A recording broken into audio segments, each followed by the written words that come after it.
the best, worst podcast you've ever heard. And now, The Ronnie and Bo Show, brought to you by Prescott Realty.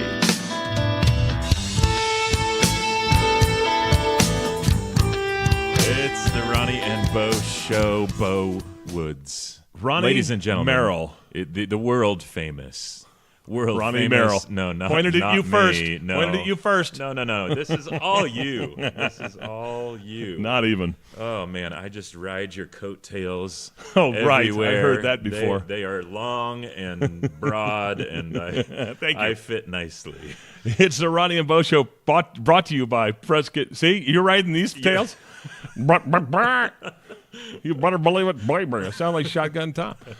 Brought to you by Prescott Realty. Yes, you can call them today for a no-commitment free consultation, 928-851-4500. They are good folks. 2 offices to serve, one in downtown Prescott, one in the Williamson Valley area. You know, the challenge lies in hiring the right real estate company with specialty agents to customize your needs. Right. And their agents have great personalities and different personalities. They really do. So they've got one that's going to hunt for that home for you. Yeah. They got one that's going to crunch the numbers for you. Yeah. And they've got one that's going to hold your hand if you're a first-time home buyer. That's Kylie Elliott. So right. Call Prescott Realty at 928-851-4500. That is correct. And so we're just so thankful that you're listening, and there's a number of ways. So you're listening right now in your favorite way, whatever that might be.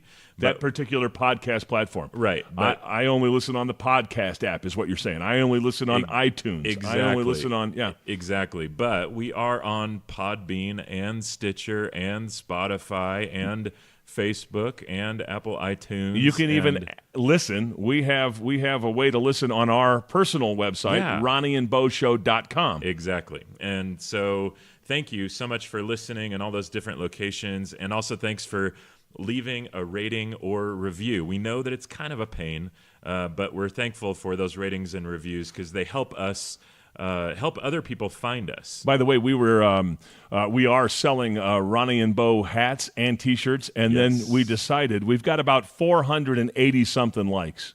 Yeah. And so we posted the other night that if you're the 500th like, if you happen to be on our Facebook page, the 500th like, you're going to get your choice of a free T-shirt or a hat. So go over to our Facebook page at Ronnie and Bo Show and like it. That is correct. All right, ladies and gentlemen, boys and girls, it is time for another installment of Bo Knows. Oh, all right. I thought you were going to. I was expecting you to say "As the World Turns." No, okay, I didn't know. I think we used the light bulb. Do you have a light bulb sound, which is kind of counterintuitive? Light bulbs make it sound, but it's time. Are you saying that I'm not bright? Is that what you meant by the counterintuitive? Go ahead. No, ladies and gentlemen, boys and girls, it's time for another installment of Bo Knows. Yes. So, Bo, you know stuff. I do know stuff. And you know stuff that most people do not. So what do you know? Well, this one is an Arizona version of Bo Knows. Oh, okay. I like that. If you stood 4 1,300-foot tall skyscrapers on top of each other, okay, they still would not reach the rim of the Grand Canyon. That's how deep the Grand Canyon is. You are kidding me. If you stood at the edge of the Grand Canyon, and on the bottom of the Grand Canyon, you stacked 4 1,300-foot tall skyscrapers, you would not see the top skyscraper. That is a deep canyon. From the edge, yeah. Hence the name Grand Canyon. You know, sometimes we do this and we're just messing around. But last week, you were flabbergasted at my knowledge of the human body. It was incredible. And these weird things that we didn't know that we knew that we didn't know about the body. Right. Now, I am legitimately, this right now, I'm blown away. That is, that you know that and could just, I'm flummoxed. And that is Bo Knows. Yay, Bo Not knows. to be confused with the thing on my body that I pick occasionally. All right, what are we talking about? Oh, that's right. Yeah. So we're talking about Craigslist today. Oh, man. And that is just kind of a black hole, isn't it? I mean, there's all sorts of things that you want, and then there is a ton of stuff that you never wanted. But this is another one of those cool topics for us to discuss that we got from one of our friends. Yeah, Lynn LeMaster over at Prescott E-News Yeah. She's been a friend for a long time, and boy, is she an incredible journalist. She is a journalist. Yeah. There are people who write on Facebook and Right. and those kind of things. Those aren't journalists. She comes from a news background. Her father was a radio newsman. Wow. Yeah. So he would go. Her blood. Yeah, he would go cover the town hall stuff, and he would run back to the radio station and report it. So she grew up to that, and then she got into the newspaper side. Yeah. And worked at a couple of newspapers, and now she's got her own Northern Arizona news site. It's called Prescott E-News. Yeah. It's actually Northern Arizona E-News, and she's got a branch in Prescott Valley E-News, Chino Valley E-News, Dewey Humboldt E-News, and so she's really done this great job. You need to check out the website, PrescottEnews.com. Yeah. And so we were just talking and chatting. By the way, she published a little story on us. She did. She was nice so enough kind. to do that. I know that. Thank you so much, Lynn. And so we were talking to Lynn, and she said, I got an idea for you guys. Yeah. Crazy Craigslist ads. Yeah, exactly. And that's I know I'm on Craigslist pretty often. But usually only in the car category. Okay. Even when I have zero interest in purchasing, I like to go on and see what used cars are out there. And I've got a couple pet peeves before we open up, because there are some really crazy Craigslist ads, and a lot of them have to do with cars. Okay. But since that's what I do, I go look, and I'm bored, and I just pull up Craigslist. Okay, this is a pet peeve. If you're posting a Craigslist ad for your car and you don't know how to spell the name of your own car, don't post it. Get some help. Couldn't you Google it? Yeah, I'm driving a... Chevy doesn't have 2 V's in it. Or, proofread it. For gosh sakes, get out the proofread. Grab somebody. If you don't know how to spell Jeep, then you don't deserve to have your Jeep. It's not G-E-E-P? Yeah, exactly. It doesn't instill a lot of confidence in me as a potential buyer. Oh, that's true. Yeah. If you don't even know how to spell the name of your own car, or there's one that I just saw in the last 24 hours, and it was a photo of their car, which that's a whole other pet peeve. I don't know if people have Tourette's when they're trying to take the photo. Why? And because they get a quarter of the hood, and 3/4 of the picture is the yard, the house and the yard, which looks like Sanford and Sons junkyard. And I'm going, did they pull this out of the junkyard? And then that's what this one, it was a photo that was backlit, so you couldn't even see the car, but all I could see was all the junk that was surrounding. Again, doesn't inspire confidence. Huh. And so a couple of pet peeves, but then when it gets to the actual posting, there's some good ones, right? I mean, what people write about their cars. I got one for you. You got one? Yeah, I got one, and with typos and everything. Awesome. This is one that is an actual Craigslist ad. Okay. 2001 Buick Century all-electric WIT moonroof and leather was running great, but something went wrong with engine. Don't know what, I'm not a mechanic, but friend stayed. He thought the camshaft broke, so that's all I know. It has a brand new radiator and 2 brand new rear 16-inch tires. I just want my parts investments back. Selling as is for cash, no checks from scammers. Been there. Pay cash and you pick it up. Might sell if I get the 2 rear tires back for $500, but will not go lowered. Okay, now that was a run-on sentence if I've ever heard one. That's an actual ad. I just need to take a nap now. Yeah, there was no punctuation. No, just because I'm just looking kept at going. it here with you, and there is no commas, there's no periods, there's no capitals. Nothing. And so I know right there I'm going to need to take a translator with me if I wanted to. You're going to have to dissect this thing to figure out what you're doing. And I loved how he said, no checks from scammers. And then he adds, been there. So he admits that somebody gave him a bad check last time. Oh my gosh. Huh? You have one? Yeah. So I just like some of the simple ones. Runs and drives. but needs new motor. Runs and drives. Okay, really. And then similar to that one, there was a one that had a photo, and it's a Ford pickup truck. And so the ad reads, Ford F-250 pickup. Good for restoration or parts, tells what kind of engine it's got, 4-speed manual transmission, Dana front and rear axles. Truck is complete. Nice. Just tired out. Okay, it's old. And that's what you'd think when you hear tired out, but then you look at the picture and the truck is sitting on blocks without any wheels or tires. So tired out. So that's sort of a truth in advertising. It is, I guess. It's complete, but just tired out. No tires.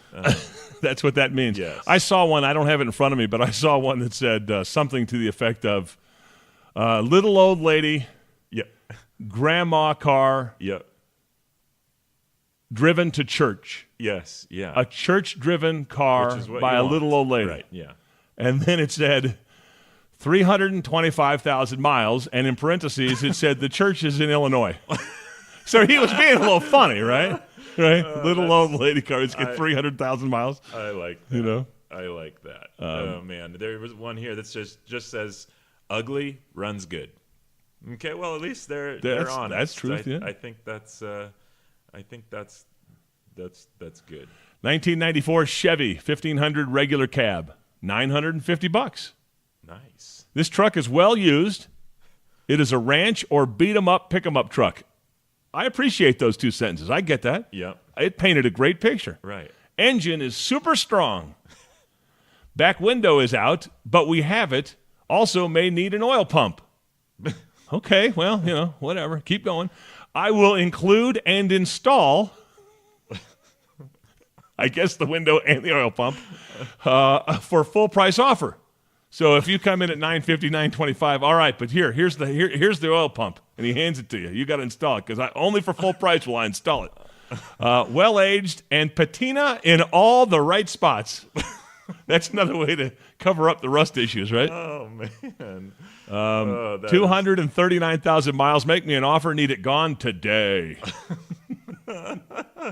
Oh man, I like this one. 4-cylinder for sale. We don't know what kind of car, but it's a 4-cylinder for sale. Automatic, convertible. Everything is good. Needs to be towed. Everything is good. I like that. Didn't know we were doing that. Yes. 1996 Ford Ranger pickup truck with all aluminum 3-door camper shell. Fantastic. That's what I need. A little Ford Ranger, and it's got a camper shell to keep all my stuff in. Only $1,200. Let's read the description here. Runs and drives, but needs new motor. Oh, well, runs and drives, but needs new motor. Yes. Yeah. Body is straight and clean. That's what I look for in a car. Yeah. Transmission and rear end are good. The windshield has a crack, and the front brake rotor has a hot spot that you can feel in the brake pedal. So the brake rotor gets so hot it goes through the floorboard, right into your shoe, right through the rubber of the brake pad. Air conditioning works great. Recently installed new long block motor with new radiator, new water pump, new alternator, and new cam sensor. I drove the new motor for a few thousand miles, and then it started smoking and knocking. I am leaving town and haven't the time or interest to troubleshoot motor. You can drive it home, but you'll need a new motor soon. I've got one here that says, ran when parked 15 years ago. Ran when parked. Oh, so it was. So yeah. What condition is it in? Well, it ran when we stored it. Right. Exactly. This one says. This is another one with zero punctuation whatsoever. In pretty good shape. Dark purple. Went through water. Won't start as is. Here's one. I like this. This is Isuzu Amigo. The engine is disassembled and is in the back cargo area. Oh man, I'm ready to call. The head gasket had burned, and there will be a major engine rebuild required. Otherwise, the body, transmission, and radio work great. That, by the way, that was originally sold by who? You know. Joe Isuzu. Oh, man. I loved Joe Isuzu. Where did he go? Rare 1984 VW Scirocco. By the title, that would probably excite you, wouldn't it? Yeah. No, seriously. I mean, aren't you a VW guy in real life? Stuff. I mean, those were pretty cool. The V-dubs, yep. 84 doesn't really excite you because it's 100 years old. Right. Hey there. I'm selling my 1984 VW Scirocco 1.8-liter Wolfsburg edition. I've put a lot of hard work and money into him, and he runs great even at 180,000 miles. I have replaced many things the past 4 years I've had it. Needs minor work on the interior, but great condition, as you can tell by the pictures. My partner and I bought a van to go travel the country and see the land we all love. Selling this very rare vehicle would give us the ticket to do so. Do you want to see that in an ad? Oh, man, that's good. Well, this one here says school bus, runs good, would make nice RV, some seats inside. Okay. So that's good. But you actually have experience with this. Yeah, don't you? Yeah, no. And this was an adventure for me, you, and Cash one evening. Oh, as yeah. well. We did a bunch of them. But I love that bus that you got and you've converted. Yeah. You converted that thing into a little camper. Yeah, you that's still right. Have it even? Yeah. So what happened is I bought a little police car, a little Chevy Impala. Yeah. And I sold it, and I made about $300. Yeah. And I was so scared. I bought it for like $700-800, and I was so scared that I was just losing my money. Yep. And I made like $300, right. and it was like I won the Super Bowl. Right, I mean, it was the greatest feeling at all. Yeah. And so I look at that. And I turned around and sold that. And then these 4 short school buses came up on an auction site. Now, those are the little 16-seaters, the little short school buses. Short bus, yep. And I said, well, if I made $300 on that little police car, that little Chevy Impala, right. I'd like to buy all 4 of these. Yeah. But I don't want to invest in 4 of them. But if I buy one of those little buses and make $200 or $300, right. I'll regret that I didn't buy all 4 of them. Right. So I talked my way into buying 4 short school buses, and we got a gang of people in the car, and we went down and picked them all up, drove them all the way back from the valley, and I said, this is perfect. Yeah. These short little school buses in perfect condition. I mean, they're professionally maintained. Right. I said, I'm going to sell it to a Boys and Girls Club. I'm going to sell it to a church. Yes. They'll put their little kids, go up into the pines, exactly. do a little, I mean, this day trip, these are going to sell like hotcakes. Right. It took me forever to sell those 4 school buses. And you know who I sold it to? Who? Artists or hippies. All 4 of them I sold to somebody who ripped out the seats and made a little house out of them. They were going to live. They were living in them full time. Tiny thing. houses in a school bus. Oh, wow. Yeah. And so it worked out. It just took forever to sell them. I lost my train of thought, but so it was fun. But then the one that you and I went to you were taking cash that was a different one. And in a little camping adventure. Oh yeah, that night, So out past Thumb Butte. Yeah, that's right. Just have an adventure with your boy. So while I was selling these, I said, I'll use it. Right. So Cash and I, my son went and got one of those little short school buses. Yeah. We grabbed his mattress from the house and put it in there. And it's just so cool. My boys love it. Yeah. Like, they were blown away because you stopped by on the way out that night to show us. That's right. And my boys still talk about it. And we got little curtains made for the windows, so you don't get woken up at 6 a.m. even though my kid gets woken up. Yeah. And then you and I talked. Boy, I got to tell you, that was a test. That was a test of our relationship. And thank goodness I passed. Barely, but I passed. And I said, and I don't, boy, I am so grateful that you said yes. So I'm trying to, I buy one of these bread trucks. Yeah, right. And what you do is you do these auctions, and you find which agency is better. Some are a little, iffy, and a Scottsdale government agency is a little better. That town's a little more affluent, or you get the prison, ones and stuff. So, anyways, I said, let's try one of these bread trucks. You know what I'm talking about, the delivery trucks. Yeah. They look like the old-time bread trucks. Yeah. And I found one, and the prison system or whatever in the prison was selling one. Yeah. And it was specifically the prison near Winslow. Yes. And so I said, Ron, I just bought this thing. You want to come with me? I need somebody to drive it back. Prison bread truck. And so he said, yeah, we'll go get lunch in Winslow and we'll go drive it back together. Right. And so that was pretty intimidating. That was pretty amazing, right? Right. It was like the Blues Brothers waiting for a prisoner to be released. We had to wait at the gate. Exactly. And they had a tower there and everything. Right, yeah, seriously. We had to get screened and checked and the full, body orifice search. Are we picking up this auction item, or is this a scam to break out our uncle? I know.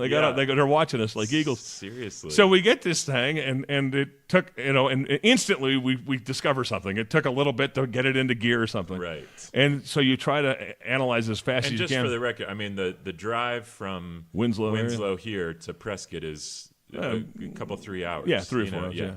And so, but we learned something really quick. I don't remember how we ascertained the information. Right. But really quick, when they were exchanging the key, they said, well, you might want to check the so-and-so or whatever. I said, okay. Yeah. And you're learning as much as you can. He said, the prisoners worked on the engine. I said, "Oh my gosh, I didn't know that. I figured I was buying an old, used truck." That was the best part when we found out that the prisoners were the ones that rebuilt the motor, rebuilt the engine, and that's when I started to think, I am convinced now, if we open the engine area, there's going to be an actual prisoner smuggled out. Yeah, exactly. Yeah. And this is the way they think they're going to get out through this. And so we started, and then we instantly, so we started the trek back. We got to Flagstaff. We did really well. And we got about 20 minutes outside of Flagstaff, and the thing started. I mean, just smoke came out of it, flames came out of it. First on the 40, which is I think a 75-mile-an-hour speed limit, and most people go 85. 40 was about max. Yeah, we're going about 45 miles an hour. You had it pegged. So it took us 9 hours just to get from Winslow to Flag. And I remember I was driving the truck at the time, and you were driving the trailer car. Yeah. And I remember, those big, it's a big bread truck, and it's got those big saloon doors, or the big doors, Yep. And I remember we're driving down the 40, and the truck's just bouncing. And all of a sudden, the doors open, and in my rearview mirror, I could see you following me, and the doors were just flapping open on the 40. We had to pull over and close those. And then we found out we crippled over to a filling station or a service station. Yeah. And the oil pump and the blah blah blah. And the guy called me. The guy called me and said, "Well, I can fix it. It's not going to cost you. I'll save you money. Blah blah blah. Right. I can fix it. We can do it." There is one thing. The fan. Right. Is that what it's called? The fan's on backwards, so it's spinning the wrong way, and instead of cooling the engine, it's taking the engine heat and moving it out of or whatever. I don't know what it was doing. Oh man, that was just that's an oversight on the part of the prisoner that installed it. Yeah. Any prisoner would make the same mistake, pointing the fan the wrong way. And then we eventually sold it to somebody who turned it into a food truck. And jazzed it up and painted it and put in a kitchen. Yeah, it was really cool. The rest of the story, just like that's Paul the Harvey. rest of the story. I never knew. I thought we just left it stranded there, and it was still sitting there in front of the mechanic shop in Williams or wherever we were. Thanks to Prescott Realty for sponsoring the Ronnie and Bo Show. We appreciate your partnership. I thank you so much for listening wherever you're listening, and head over to the Ronnie and Bo shop on Facebook, and you can purchase a hat or a shirt, and we're super appreciative of that. And wait a minute. Wait a minute. Yeah. Ladies and gentlemen, boys and girls, it is time for the answer to what Bo knows. So the whole issue is, I have no clue. I think we screwed that up, didn't we? Because there is no answer. No. What did Bo know? Let's do that. Let's do the recap. Okay. Normally we do an answer. Yeah, we do. So we didn't set that up right, did we? You were looking at me like, wait, we already told him what Bo knows, and Bo knew that you can stack 4 1,300-foot skyscrapers on top of each other at the bottom of the Grand Canyon, and it will not reach the rim. Yes. That's how deep the Grand Canyon is. Exactly. And so based on that whole little minute right there, it bombed. It bombed right there. And I think that, wait, are those prisoners outside? I think they're coming for their bus. Bo, run. Thanks for listening to the Ronnie and Bo Show, available on your favorite podcast provider. Please connect with the Ronnie and Bo Show on Facebook, Instagram, Twitter, and RonnieandBoShow.com. Send comments to RonnieandBoShow@gmail.com. This is your announcer speaking. I'm Shotgun Tom Kelly.